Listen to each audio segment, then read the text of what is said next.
पढ़ने लिखने की बात तो बात में आएगी जब पहले ही गर्भपात हो जाएगा, तो पढ़ने लिखने की बात तो दूर की छोड़िए। गर्भपात वाला एक मामला तो है ही कि किस तरीके से भ्रूण हत्याएं की जा रही हैं जो इनलीगल हैं पहले से ही। तो जो सजा एक हत्या के आरोपी को मिलती है वही सजा इन लोगों को भी मिलनी चाहिए। आप ये समझिए कि लोगों की मानसिकता ये अब हो गई है कि जब तक उनकी एक लड़का नहीं हो जाता है तब तक वो ये मानते ही नहीं कि फैमिली हमारी कंप्लीट हुई, तब तक वो मानते ही नहीं कि उनके यहाँ कोई बच्चा भी हुआ है। एक तरफ बड़े बड़े नारे दिए जाते हैं, बेटी पढ़ाओ बेटी बचाओ, जब बेटी पढ़ेगी तब देश आगे बढ़ेगा, बेटी बोझ नहीं बेटी गर्व है, हर घर में रोशनी है जहाँ बेटी मुस्कुराती है, सशक्त नारी सशक्त भारत।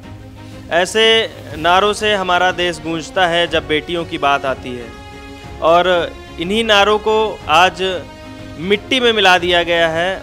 बिहार से एक खबर निकल कर आई है, दैनिक भास्कर की रिपोर्ट है, वहाँ से बताया जा रहा है कि गर्भपात कराने की जो सीमाएं हैं वो लांघती जा रही हैं। बेटियों का गर्भपात इस हद तक बढ़ गया है कि अब इस पर लगाम लगाने की ज़रूरत है। जैसा कि मैंने बताया कि भास्कर की एक रिपोर्ट सामने आई है जिससे पता चला है कि बिहार में एक क्लिनिक में डॉक्टरों द्वारा बताया गया है कि हम 30,000 रुपये में आपका गर्भपात करवा देंगे, भले ही 5 महीने की बेटी हो, आपका पहले अल्ट्रासाउंड कराएंगे, और अल्ट्रासाउंड की कीमत मात्र 300 रुपये बताई जा रही है।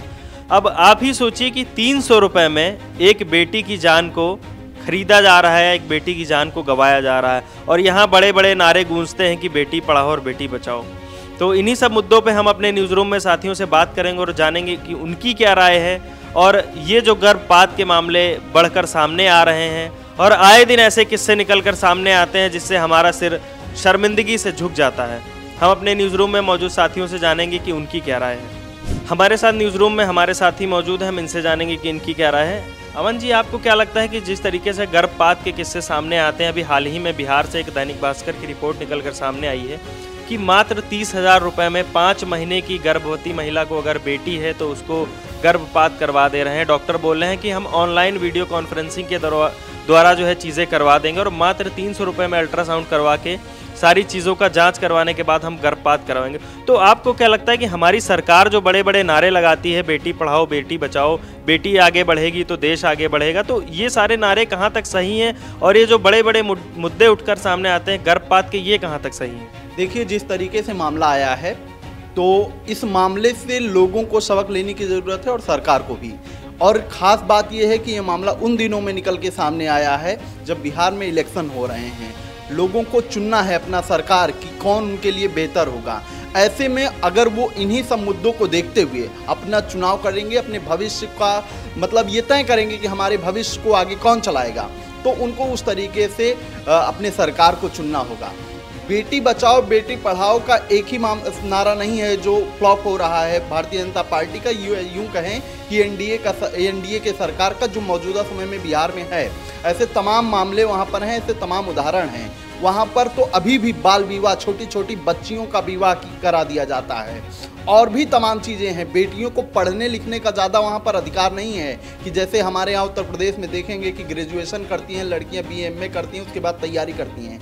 बिहार में ऐसा कुछ नहीं है। पढ़ने लिखने की बात तो बात में आएगी जब पहले ही गर्भपात हो जाएगा, तो पढ़ने लिखने की बात तो दूर की छोड़िए। वही चीज़ मैं बता रहा हूँ कि गर्भपात वाला एक मामला तो है ही कि किस तरीके से भ्रूण हत्याएं की जा रही हैं जो इनलीगल हैं पहले से ही। उसके अलावा आप देखिए ना कि जो बच्चियां पैदा हो चुकी हैं, आ चुकी हैं दुनिया में और अपना जीवन देख रही हैं, उनके साथ किस तरीके से व्यवहार किया जा रहा है। बाल विवाह करा दिया जा रहा है, पढ़ने लिखने की कोई व्यवस्थाएं नहीं हैं। और जिस तरीके से सरकार दावे करती हैं, तो बिहार है, वहाँ पर हर दावा फ्लॉप है। एक नहीं, तमाम चैनल के आप स्टोरीज को देखेंगे जो इन समय इलेक्शन के दौरान वहाँ पर हैं, वो अपनी तमाम लेके आ रहे हैं कवरेज कि गाँव में अभी तक बिजली के खंभे नहीं पहुँचे हैं, लाइट नहीं पहुँची है, पढ़ने लिखने की कोई व्यवस्था नहीं है। बच्चियां जो हैं वो काम कर रही हैं, मजदूरी कर रही हैं, जिन्हें अपना पढ़ लिख कर कुछ करना चाहिए वो मजदूरी कर रही हैं। जिनके परिवार वाले बाहर हैं, उनकी सुरक्षा करने के लिए कोई नहीं है, उनके साथ शोषण हो रहा है। तो इन सब चीज़ों पर सरकार को ध्यान देना चाहिए,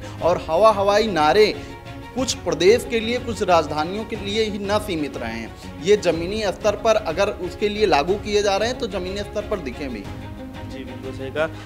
ज़मीनी स्तर पर अगर ये नारे लागू किए जा रहे हैं तो ज़मीनी स्तर पर दिखने भी चाहिए, ये राय थी हमारे पत्रकार साथी की। अब हम जानते हैं, हमारे साथ न्यूज़ रूम में मौजूद हैं हमारे एक और साथी, उनसे जानेंगे कि उनकी क्या राय है। आशुतोष, आपको क्या लगता है कि जिस तरीके से गर्भपात के किस्से सामने आ रहे हैं, आए दिन कहीं ना कहीं से एक ना एक किस्सा निकलकर सामने आता है और ये पूरी मानव जाति को एक तरीके से कहें या मानसिकता को झंझोर कर रख देता है, जहां हमारी सरकार नए नए नारे निकालती है, बेटी पढ़ाओ बेटी बचाओ, बेटी देश का भविष्य है, और आने वाले समय में हम देखते हैं कि गर्भपात के किस्से सामने आते हैं। तो आपको क्या लगता है कि सरकार को इस पे एक्शन लेना चाहिए, या सरकार जो नारे दे रही है वो पूरी तरीके से व्यर्थ जा रहे हैं? जी बिल्कुल, जब इस तरह के कृत्य निकल कर सामने आते हैं तो सरकार के जो नारे हैं वो वाकई में व्यर्थ हो जाते हैं। देखिए, यहाँ पर मुद्दा सिर्फ गर्भपात का नहीं है, और आपके हिसाब से गर्भपात का है तो मैं बताता हूँ कि बिहार में इस समय बिहार से जो रिपोर्ट्स निकल कर आ रही हैं, तो इस समय चुनाव शुरू होने वाला है, तो सारे मामले वहाँ के अभी निकल के आएंगे। वहाँ पे पलायन का मुद्दा है, वहाँ पर बेरोजगारी का मुद्दा है, वहाँ पर ये जो मुद्दा आपने बताया है, ये ऐसे बहुत सारे मुद्दे हैं। तो सरकार को इसके खिलाफ सख्त कार्रवाई करनी चाहिए। अगर आगे समय में चीज़ें अगर ठीक करनी है तो, अगर ठीक नहीं करनी है तो कोई बात नहीं, अगर ठीक करनी है तो इस पर सिर्फ इन लोगों को जेल में डालने से काम नहीं होगा। वो एक बच्ची की हत्या कर रहे हैं, एक तरह से देखा जाए तो हत्या का जो आरोप होता है और फिर उसके ऊपर जो सज़ा मिलती है, तो जो सज़ा एक हत्या के आरोपी को मिलती है वही सज़ा इन लोगों को भी मिलनी चाहिए। तो ये कोई छोटा काम नहीं है, कोई छोटा गुनाह नहीं है, ये एक अपराध है, बहुत ही निंदनीय अपराध है। तो मेरा सरकार से बस इतना ही दरख्वास्त है कि ये जो कृत्य हो रहे हैं इनके खिलाफ सख्त से सख्त कार्रवाई हो। सही कहना है इनका भी कि जब बेटी जन्म लेगी, जब वो संसार में आएगी, जब वो अपनी आंखें खोलेगी, जब घर में किलकारियां गूंजेंगी, जब वो देख ही नहीं पाएगी कि संसार में हो क्या रहा है या इस संसार में क्या होने वाला है, मैं जन्म लूँगी या नहीं, उसको यह तक नहीं पता है और उससे पहले ही गर्भपात करवा दिया जा रहा है। और मात्र आप उसकी कीमत देख रहे हैं 300 रुपये में अल्ट्रासाउंड और 30,000 रुपये में गर्भपात। ये दैनिक भास्कर की रिपोर्ट है जो मैं आपसे साझा कर रहा हूँ। तो हम जानेंगे अपने एक और पत्रकार साथी से कि उनकी क्या राय है। भैया, आपको क्या लगता है कि जिस तरीके से गर्भपात के मामले सामने आ रहे हैं और ये बढ़ते जा रहे हैं, इनका स्तर रुक नहीं रहा है, और बिहार में तो इनकी कोई रोक टोक है ही नहीं, बाकी अन्य राज्यों की तो बात ही छोड़ दीजिए, मात्र 30,000 रुपये में गर्भपात, वो भी 5 महीने की बेटी अगर पेट में पल रही है तो उसका, और डॉक्टर कहती है हम ऑनलाइन वीडियो कॉन्फ्रेंसिंग के द्वारा सारी चीज़ें सब करवा देंगे। तो हमारी सरकार जो बढ़ चढ़ कर नारे दे रही कि बेटी बचाओ बेटी पढ़ाओ बेटी देश का भविष्य है, ये सारे नारे जो सरकार दे रही किस हद तक सच हैं, और ये जो मुद्दे सामने निकल कर आ रहे हैं ये इनको कैसे सही ठहरा पा रहे हैं नारे? देखिए, जो मेडिकल टर्मिनेशन प्रेगनेंसी एक्ट 1971 रहा, जिसका संशोधन भी किया गया 2021 में, तो भारत में गर्भपात पूरी तरीके से अवैध नहीं है, गर्भपात करा सकते हैं, लेकिन उसके एक टर्म्स हैं कि अगर कोई महिला ये इस स्थिति में है कि अगर उसकी जान को खतरा है तो आप करा सकते हैं। कोई नाबालिग लड़की है जिसने गर्भधारण किया किसी वजह से, मैं वैसे शब्दों का प्रयोग भी नहीं करना चाहूँगा, तो वो उस स्थिति में करा सकते हैं, गर्भपात करा सकते हैं। या कोई ऐसी बहुत गंभीर स्थिति है जिससे अनचाहा गर्भधारण हो जाता है और महिला की सहमति है, तो वहाँ पे गर्भपात आप करा सकते हैं। ये वैध तरीके हैं कि भारत में आप डॉक्टर की सलाह से आप इस तरीके से गर्भपात करा सकते हैं। अब बात ये आती है कि गर्भपात जो कराए जा रहे हैं वो किस स्थिति में कराए जा रहे हैं। ज़्यादातर जो गर्भपात हैं जो एक अवैध वाली श्रेणी में भारत में कानून के तहत अवैध श्रेणी में रखा गया, उसमें यह रखा गया कि 24 हफ्ते के बाद अगर आप गर्भपात कराते हैं तो वो अवैध है। और ऐसा क्यों रखा गया?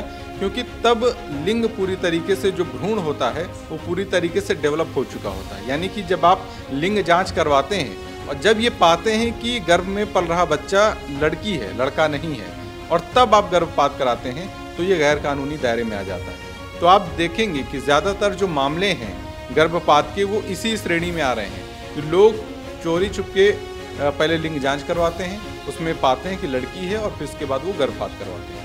तो ये जो मामले लगातार बढ़े, 2015 में आप देखिए 1 करोड़ से ज़्यादा आंकड़ा पहुंच गया था, जो पिछला आंकड़ा है। तो ऐसी स्थिति में सरकार को ये चाहिए कि जो गुप्त तरीके से काम हो रहे हैं, अब आप देखिए अस्पतालों में जाएंगे तो पहले ही वहाँ पे लिस्ट लगी होती है कि गर्भपात कराना पूरी तरीके से गैर कानूनी है, लिंग जांच कराना गैर कानूनी है। तो जब ये सारी चीज़ें, और इसके अलावा अस्पतालों में बाकायदा नंबर भी लिखा होता है कि अगर आप ऐसा कुछ पाया जा रहा है तो आप शिकायत करें। तो सबसे पहले तो लोगों को जागरूक होना होगा कि अगर कोई किसी को जानकारी किसी अस्पताल में ऐसी घटना हो रही है तो सबसे पहले वो सूचित करे संबंधित अधिकारी को। और जो लोग करवा रहे हैं उनको भी जागरूक होना होगा कि देखिए आपकी लड़की हो रही है, एक बार लड़की हो जा रही है, 2 बार हो जाए, 3, कितने भी आपके बच्चे हो जाएं, 2 या 3 लड़कियां हो जाएं, आप ये समझिए कि लोगों की मानसिकता ये अब हो गई है कि जब तक उनकी एक लड़का नहीं हो जाता है तब तक वो ये मानते ही नहीं कि फैमिली हमारी कंप्लीट हुई, तब तक वो मानते ही नहीं कि उनके यहाँ कोई बच्चा भी हुआ है। लड़की हुई मतलब उनको लगता है कि एक सरदर्द हो गया, एक बोझ हो गया। अब अभी हाल के कुछ दिनों का मैं अनुभव साझा करूँ तो एक लोगों की लड़की हुई, तो उनके लड़की होने के दूसरे दिन उन्होंने ये कहा कि इसके खाता वगैरह खुलवा लेते हैं क्योंकि अब इसकी पैसा जोड़ने की व्यवस्था की जाए। तो सोचिए, जब लोगों की मानसिकता ये है कि लड़की होने के बाद तुरंत वो सोच रहे हैं कि पैसा जोड़ने की व्यवस्था की जाए, ना कि वो ये सोच रहे हैं कि इसकी पढ़ाई लिखाई की व्यवस्था की जाए। तो पहले लोगों को जागरूक होना होगा कि वो खुद इन सब चीज़ों से दूर रहें, और जब लोग जागरूक होंगे तो हमें लगता है सरकार को इसमें कार्रवाई करने की ज़रूरत भी नहीं पड़ेगी। लेकिन जो लोग चोरी छिपे इस तरह काम कर रहे हैं और जो लोग करवा रहे हैं, उनके लिए जो नियम है भारत में, उसके तहत सरकार को ये चाहिए कि सख्ती के साथ उस पर काम करे और उन लोगों के साथ जो भी कानूनी प्रावधान है उसके तहत उनको सजा मिले। जी बिल्कुल सही कहा। तो आप देख रहे हैं कि ये हमारे पत्रकार साथियों की राय थी। जो सरकार बड़े बड़े नारे दे रही है उस पर मुखर नहीं हो रही है, और आए दिन ऐसे मामले निकलकर सामने आ रहे हैं, और लोगों को अपनी मानसिकता बदलने की ज़रूरत है। सरकार ऐसे नारे निकालती है, सरकार ऐसे नियम भी निकालती है, लोगों के ऊपर कार्रवाई भी करती है। जो लोग ऐसे गर्भपात में आते हैं, जो लोग इसका शिकार बनते हैं, या जो बेटियां उनका शिकार बनती हैं, जिन बेटियों को पता भी नहीं होता है कि हम जन्म लेंगे या नहीं जन्म लेंगे, उससे पहले ही उनका गर्भपात करा दिया जाता है। तो ये थी हमारे पत्रकार साथियों की राय। आप सभी की क्या राय है हमें कमेंट बॉक्स में बताइएगा, और अगर कोई ऐसा मुद्दा अगर आपको सामने निकल कर आता है, अगर आपके आसपास ऐसा कोई केस आता है, अगर आपको दिखता है, तो आप उसे भी जरूर मेंशन करिएगा, और देखते रहिएगा क्राइम चौक। नमस्कार। This video is sponsored by Ram Ram Group of Companies, co-sponsored by Nature House and Bhaiya Ji Silver Coated Ilachi.